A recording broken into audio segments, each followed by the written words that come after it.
Hello guys! Welcome! Collective reading tayo ngayon. So tingnan natin kung kaninong energy to. Be open-minded po, hindi po halos lahat makaresonate. Thank you nga po pala sa mga nagsusubscribe. Lalo-lalo na po sa mga bumabalik. Maraming pong salamat. Give me the message for collective. Kanina tong mapipick up nating energy. Give me the message for collective. Kanina tong mapipick up nating energy. Give me the message for collective. Kanina tong mapipick up nating energy.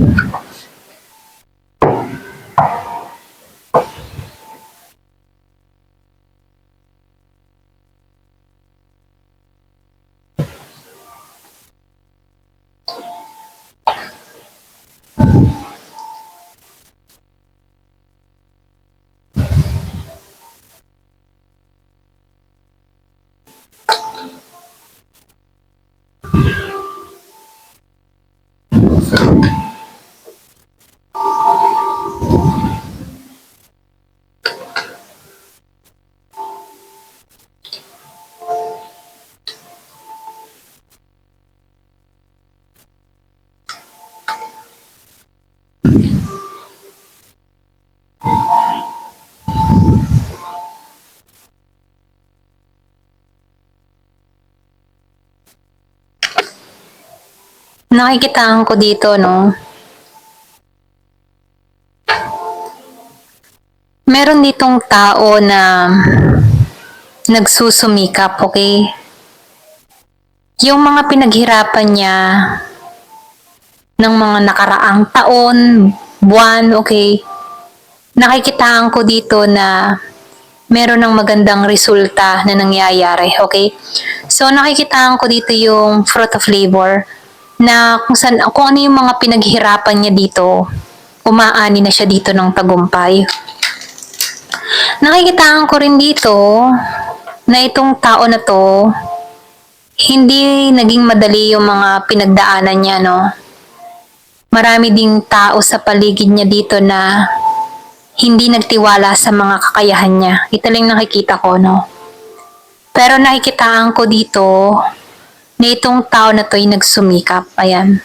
Meron akong nakikitang Virgo, Capricorn, Taurus. Merong Scorpio, Cancer, and Pisces. Merong Gemini, Aquarius, and Libra. Ayun. Ito lang nakikita ko. So, merong Virgo. Nakikitaan ko rin dito. Alam mo yung tipo na kung ano man yung achievement niya, no? Pinaghirapan niya to. Walang mga tumulong sa kanya dito para maabot itong mga pangarap niya dito. So nakikitaan ko rin dito, natutunan ng tao nito na ilihim lahat ng mga gusto niyang mangyari o marating, okay? Lahat ng mga plano niya, hindi niya sinasabi. So, medyo secretive tong tao na to. Kasi nakikitaan ko rin dito na masyado tong protektado sa energy niya.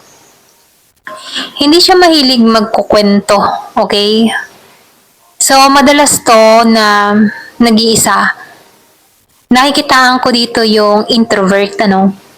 Gusto ng tao na to na nag-iisa siya, hindi siya sanay sa mga grupo, okay? Nakikitaan ko dito mas nagiging siyang matagumpay kapag yung mga plano niya ay sinasagawa niyang na nag-iisa. So, nakikitaan ko rin dito, nakaranas ng tao na to ng betrayal nakaranas din siya dito na husgahan, okay? Pero ganun pa man, kahit nakaranas siya dito, nanahimik tong tao na to. Pwede ring daladala niya na yung bigat, ng mga experience niya dito. Pero nakikitaan ko dito, no, matagal siyang nagkimkim ng kanyang mga saloobin. So, nakikitaan ko dito na sarado yung throat chakra ng tao na to, no. Kasi hindi siya mahilig makipagtalo, hindi siya mahilig makipag, alam mo yun, kahit inuusgan siya, hindi siya nakikipagtalo. Kasi alam ng tao na to na wala ding kahihinatnan, ano, kung makikipagtalo siya kapag ang tao ay mababaw, okay? So, nafe-feel ko dito, malalim tong tao na to. Kumbaga, nakikitaan ko rin dito na spiritual din to, okay? So, pwedeng relihiyoso or pwedeng sabihin na malawak lang yung pangunawa niya dito, okay? So, nakikitaan ko rin dito na marami tong karanasan, okay? Pero hindi namang pangmatagalan. Marami siyang pagsubok pero temporary lamang.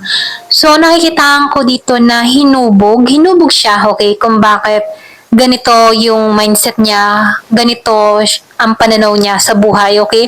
Kasi nakikitaan ko dito na nagiging malinaw na sa kanya kung ano yung tatahakin niya, kung bakit niya naranasan tong mga pagsubok na to. So, nakikitaan ko dito na pinagpapasalamat niya yon yung mga experience niyang ito kung bakit nagtatagumpay siya dito, okay? So, nakikitaan ko rin dito, merong papasok sa buhay ng tao na to, okay? Pwedeng bagong pag-ibig, bagong plano, bagong ideas. So, meron akong nakikita na parating na balita sa tao na to na magbibigay sa kanya ng kasiyahan. So, nakikitaan ko rin dito na meron siyang mga minimithi, meron siyang mga pangarap na nais, pwedeng matagal niya na tong minanifestong mga pangarap na to. Meron ditong kasaganahan ng naghihintay sa tao na to. So, malakas yung Virgo. Nakikitaan ko rin dito na itong tao na to, masyado tong protektado, okay? Hindi siya masyadong, alam mo yung tipong hindi siya liberated, nakikitaan ko dito more on conservative siya, okay? Kasi nafe-feel ko dito na religious, okay? Religious factor or pwede rin katoliko, ayan. Pasensya na utol ako, no? Katoliko, ayan. So, ito lang yung nakikita ko. Nakikitaan ko rin dito na magtatagumpay ito. Magiging maayos ang lahat, okay? Naranasan niya na pagbuhatan ng kamay, naranasan din ng tao nito na pagbintangan or naranasan din ng tao nito na husgahan, yung matahin ng ibang tao, ganon. Ito rin nakikita ko sa tao na to. Pero nakikitaan ko dito kahit naranasan niya yung mga ganon, matahin, alipustain, hamakin, hinahanap niya yung kapayapaan niya. Kumbaga kahit maraming hindi naniniwala sa kakayahan niya dito, yung puso niya pinoprotektahan niya, okay? Kahit maraming mga sinasabi sa kanya, hindi niya naman tinatambayan, okay? Yung mga batikos. Bagkos, ang tatak ng isip ng tao nito ay yung kanyang tagumpay. Ayan. Kung kanino man to,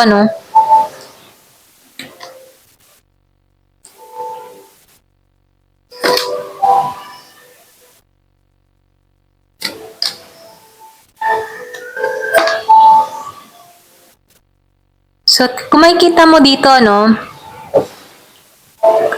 yung sinabi ko kanina, itong tao na to masyado siyang protektado. Kahit marami siyang naririnig na batiko sa kanya, kahit pinag-uusapan siya, chinichismis siya, or etc. mga ganun, itong tao na to ay malakas yung faith, Hindi siya nawawala ng pag-asa dito. So, meron siyang inner awareness. Yung sinabi ko kanina, malawak yung pangunawa niya, okay? Maagap tong nag-grow, maagap to nag-matured, okay? Dahil nakaranas to ng kahirapan sa buhay. Pero ganun pa man, nakikitaan ko dito, hindi ito naging hadlang, okay? Na protektahan yung kapayapaan niya. Kasi nakikitaan ko dito, itong tao nito, mababaw lang yung kaligayahan niya. Okay, ito rin nafe-feel ko, itong tao nito ay hindi madamot, okay? Mapagbigay siya. Bagamat mapagbigay siya dito, madalas tong abusuhin, okay? Yung kabaitan niya dito. Pero nafe-feel ko dito, na hinahayaan na lamang niya, okay? Kasi, meron tong awareness. Malakas yung pangunawa ng tao na to. Ito rin nakikita ko. Kung sino man to, no?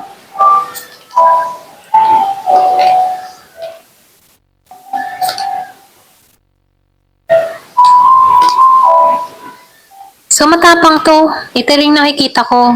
May katapangan siya, okay? Kumaga, yung sinabi ko kanina, mababaw lang ang kaligayahan ng tao na to. Mahilig din tong mag-take ng risk, okay? Or sumugal sa hindi niya alam kung ano yung kalalabasan. Pero ganun pa man, kahit mahilig siyang sumugal, umaasa siya na may magandang kahihinatnan. So, na-feel ko dito na itong tao na ito, kung ano man yung na-achieve niya sa kanyang buhay, dahil sa kanyang lakas ng loob, dahil din sa kanyang katatagan, at dahil sa kanyang tiwala, okay? Ito rin nakikita ko. Kumaga, itong tao na ito, alam niya na meron at meron pa rin na darating sa buhay niya. At dun siya naniniwala, okay? Ito lang yung nakikita ko sa kanya. Ayan, kung sino man to, no? So, tingnan natin kung sino to. Ayan. Give me the message.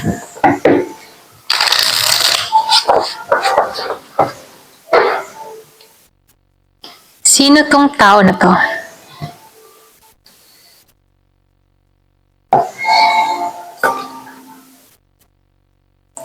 Meron itong medium hair. Medium hair. Hanggang balikat yung buhok. Merong brunette. Okay? So, nafe-feel ko dito meron tong peklat or pwede rin sabihin na merong something sa kanya. May mark. Okay?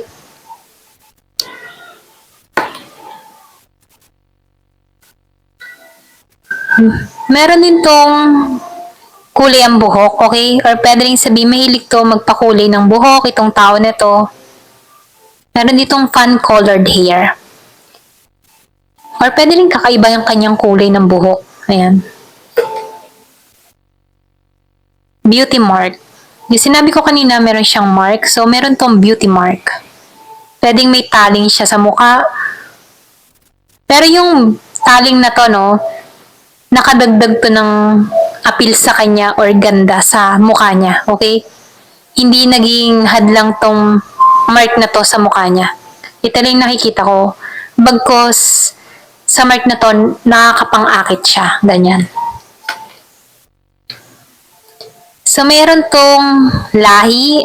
Pwedeng may lahing Hispanic or Latino. Okay? Pwedeng mix. May lahi siya. Pwedeng magandang babae, gwapong lalaki, ganyan. May lahi ito. Average build. Kumbaga, maayos ang kanyang katawan, okay lang. Maganda yung pangangatawan niya. Hindi mataba, hindi payat. Ayan, normal, sakto, ganyan. Red attire. So, nakikitaan ko dito, mahilig to sa pula. Kumbaga, love niya yung kulay red. Kahit sa damit, bestida. Okay? Mahilig to sa pula. So, tall. Meron ding matangkad. Matangkad na tao.